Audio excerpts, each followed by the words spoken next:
just like to point out that the references to the Privileges Committee have nothing to do with fixed penalty notices. They're about a completely separate matter.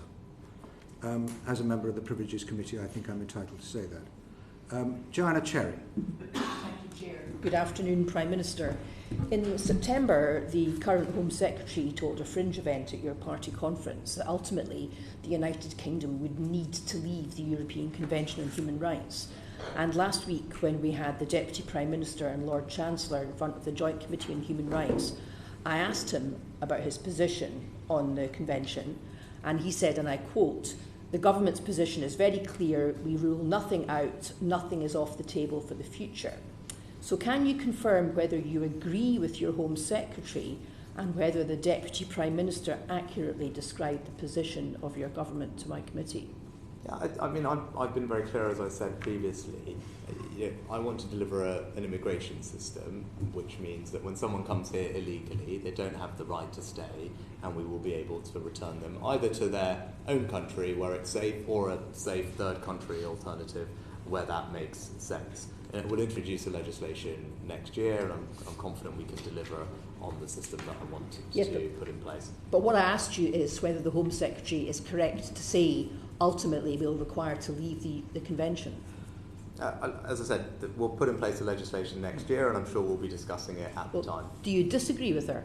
I don't think I was in government at the time that she made the comment, so I'm not familiar with it. But what I can tell you is the system that I'm going to deliver as Prime Minister that I'm working with the Home Secretary on. And you'll see the legislation next year, and no doubt we will have the opportunity to debate it then. But I wouldn't want to speculate on that now. Well, despite the high turnover of Prime Ministers, you were in government last week when the Deputy Prime Minister told me that it wasn't off the table. Is that correct? Leaving the Convention is not off the table for your government? I say, look, I want to fix this problem, right? And I'm going to do everything that I need to fix the problem of illegal migration and small boats coming here.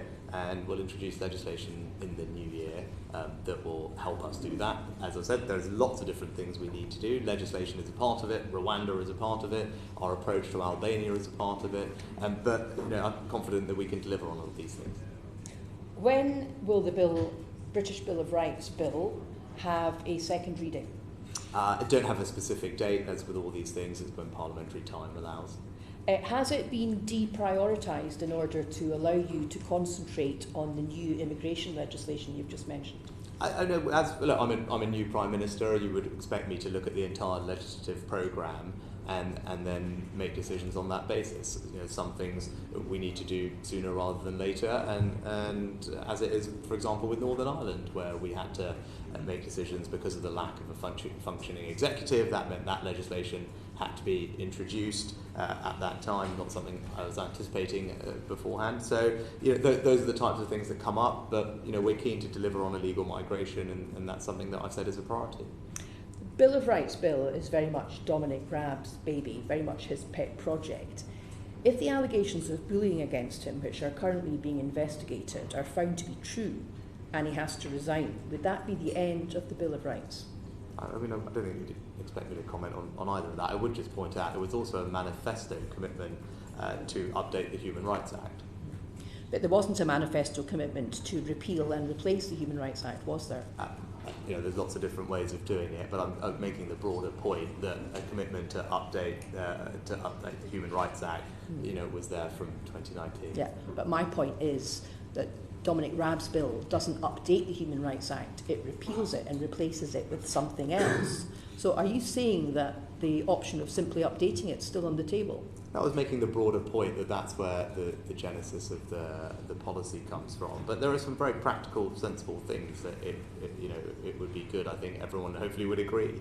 Whether that's deporting more foreign national offenders who are using their Article 8 right to a family life to stop being deported, whether that's convicted terrorists in prisons who are somehow able to use their right to socialise, to stop being separated from other prisoners, where we think actually that will cause more radicalisation, and indeed was the recommendation from an independent reviewer of counter-terrorism for us. So where we're not able to deliver on those very sensible policy things because of the way the HRI is being interpreted, it seems entirely reasonable to look at how best to resolve those.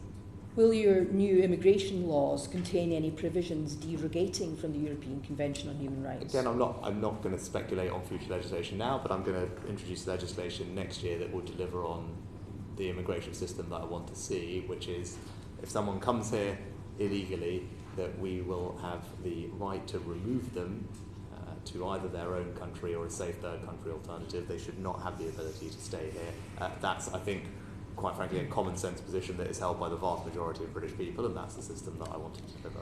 The Convention and the Human Rights Act are woven into the Scotland Act, which established the Scottish Parliament, and my committee's heard expert evidence that a consent motion will be required from the Scottish Parliament before the Human Rights Act could be repealed, and indeed our cross-party committee of MPs and peers has recommended that you shouldn't proceed without that consent. Now, you made great play to my colleague Pete Wishart a moment ago about your new agenda with the Scottish Government, and when you took over as Prime Minister you said you wanted to reset the relationship between Westminster and Holyrood, and that the union between Scotland and England should be collaborative and constructive. So in that spirit, will you respect the vote of the Scottish Parliament if it withholds consent to the repeal of the Human Rights Act? What I've said is I want to make sure that we work through the Sewell Convention processes, that there is good engagement and constructive dialogue, and that's what we will try and do. Yeah, but if the outcome of the process is the withholding of consent, will you respect that in the spirit of collaboration and constructive engagement that you've promised? I don't think anyone would expect all governments across the United Kingdom to agree on absolutely everything, but where we can work collaboratively and constructively together, we will do. And even where we disagree, it's right to have engagement about those things. That's the approach that I will take. Very short. You said a moment ago that the Scottish Parliament was the most powerful devolved parliament anywhere in the world. Wouldn't you expect such a powerful devolved parliament to be able to protect human rights laws woven into its foundation document? I'd expect the Scottish Parliament to continue delivering for its people on the things that matter, whether that's schools or policing, and working with the UK government where it makes sense. Prime Minister, would you welcome proposals from anybody on how to deliver your objective of being able to either send people back to their home country or send people back to a safe country